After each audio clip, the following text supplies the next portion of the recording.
గర్భధారణ, ప్రసూతి చికిత్స, పిల్లలకు చికిత్స వంటి అన్ని సౌకర్యాలు కలిగిన ఒక పరిపూర్ణమైన ఆసుపత్రి మన సుధా ఫర్టిలిటీ సెంటర్.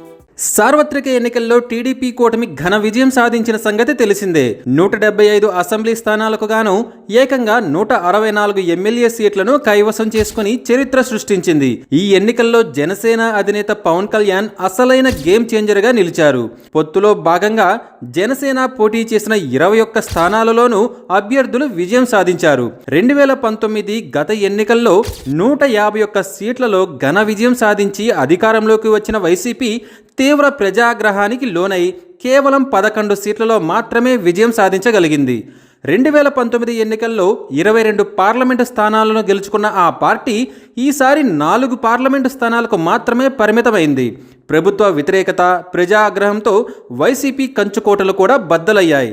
అయితే భారీ మెజారిటీతో అధికారంలోకి వచ్చిన టీడీపీ కూటమి 2 నెలల్లోనే తీవ్ర వ్యతిరేకతను మూటగట్టుకున్నట్టు తాజా సర్వేలో వెల్లడైంది.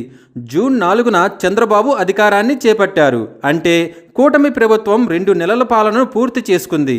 ఈ 2 నెలల పాలనలో ఇచ్చిన హామీలు అమలు చేయడానికి తమ వంతు కృషి చేస్తోంది.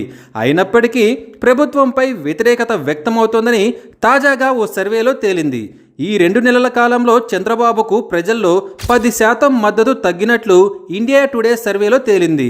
ఎన్నికల సమయంలో చంద్రబాబుకు 55% ప్రజల మద్దతు ఉండగా ఆగస్టు 23 నాటికి ఆ మద్దతు 44%కి చేరిందని ఇండియా టుడే తెలిపింది.